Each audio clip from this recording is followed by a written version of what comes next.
नमस्कार, मैं Girish Kumar Singh, astrologer and neurotherapist. आप सभी भाई बहनों को मैं सादर नमन करता हूं और देश की मैया को चरण स्पर्श करता हूं। आज का टॉपिक है भगवान राम और माता कैकेयी।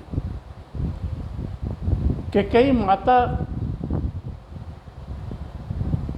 का बलिदान राम के प्रति इतना रहा है कि आज के युग में कोई भी माता उतना बलिदान नहीं देगी।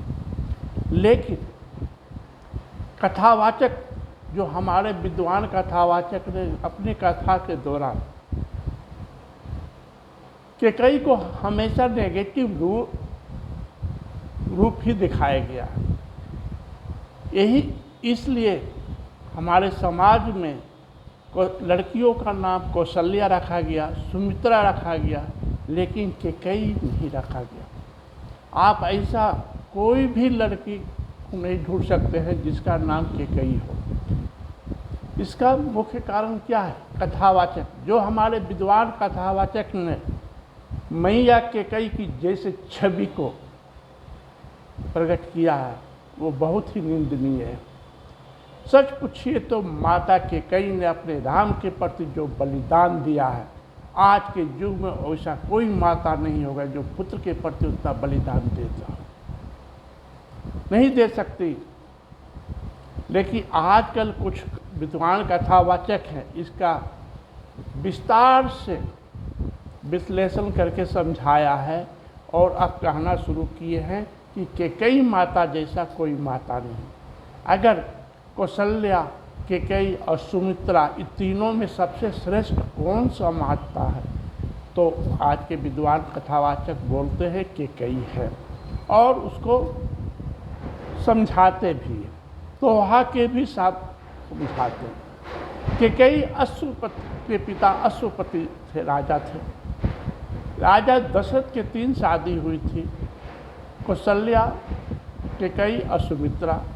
माता कौशल्या के पुत्र हुए भगवान राम, कैकेयी के पुत्र हुए भरत और माता सुमित्रा के पुत्र हुए सुमित्रा के पुत्र हुए लक्ष्मण और शत्रुघ्न। राम का बचपन और नटखट तीनों माताएं को मोहित कर देते थे। तीनों माताएं राम को तो प्रेम करते थे, परंतु कैकेयी का स्नेह राम के प्रति थोड़ा ज़्यादा ही था और भगवान राम भी कैकेयी के प्रति स्नेह ज़्यादा रखते थे। इन दोनों माता पुत्र राम की स्नेह को देखकर मंथरा बहुत जलती थी। यही कारण था कि मंथरा शुरू से ही भगवान राम से ईर्ष्या करती थी। अब रहा कि कैकेयी ने वरदान क्यों मांगा राजा दशरथ से जिससे भगवान राम का वनवास हो, इसके पीछे एक कहानी थी।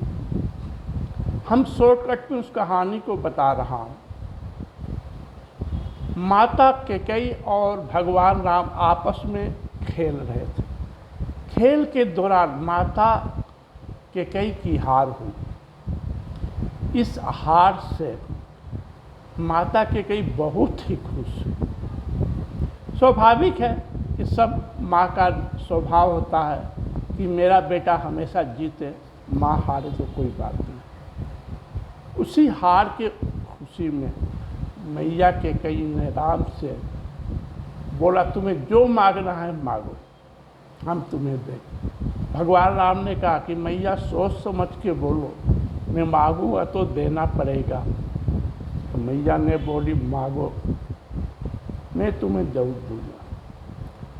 उसी दौरान भगवान राम ने मैया कैकेयी से मांगी कि जब मेरा राज तिलक होगा तो आप पिता श्री दशरथ से अपना 2 वरदान मांगेगी। पहला वरदान मेरा 14 साल का वनवास और दूसरा वरदान पुत्र भरत का राज सिंहासन।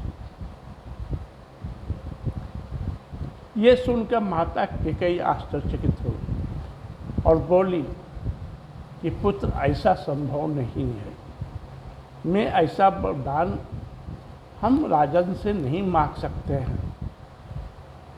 तो पुत्र राम ने मैया कैकेयी को समझाया कि मैं जन्म लिया हूँ राक्षसों का सर्वनाश करने के लिए।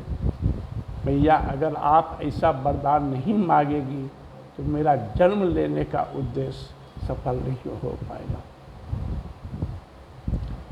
अब मैया कैकेयी ने राम से इतना ना स्नेह करती थी कि उनकी जिद के सामने मैया कैकेयी को झुकना पड़ा और वादा दिया कि जब भी राज तिलक का समय आएगा तो मैं राजा दशरथ से ये वरदान मांगूंगी। और वैसा ही हुआ, लेकिन इसका परिणाम क्या होगा ये कैकेयी जानती थी, भगवान राम भी जानते थे। माता कैकेयी ने इसके भविष्य में होने वाले परिणाम को भी अपने पुत्र राम से भी अवगत कराया। लेकिन ये सब होते हुए भी राम की जिद के सामने माता कैकेयी को झुकना पड़ा। और जब राज तिलक का समय आया, उस समय माता कैकेयी ने राजन से अपना दिया हुआ वचन 2 वरदान मांगा। इस शोक से राजा दशरथ तो स्वर्गलोक चले गए, तीनों मैया विधवा हो गई। पुत्र भरत की ईर्ष्या अपनी माता कैकेयी के प्रति बहुत बढ़ गया। समाज के प्रति कैकेयी का बहुत ही निंदनीय हुआ, लेकिन इसके पीछे कारण क्या था किसी ने नहीं जाना, सिर्फ राम और माता कैकेयी ही ने बोला। इस चौपाई में साफ लिखा हुआ है कि कैकेयी जैसा त्याग आज के युग में शायद ही कोई माता की कर सकती है। इसलिए अगर हम तीनों माताएं को तुलना करें तो कैकेयी जैसे माता सबसे श्रेष्ठ माताएं हैं। इसलिए माता कैकेयी निंदनीय के पात्र नहीं, प्रशंसनीय के पात्र हैं।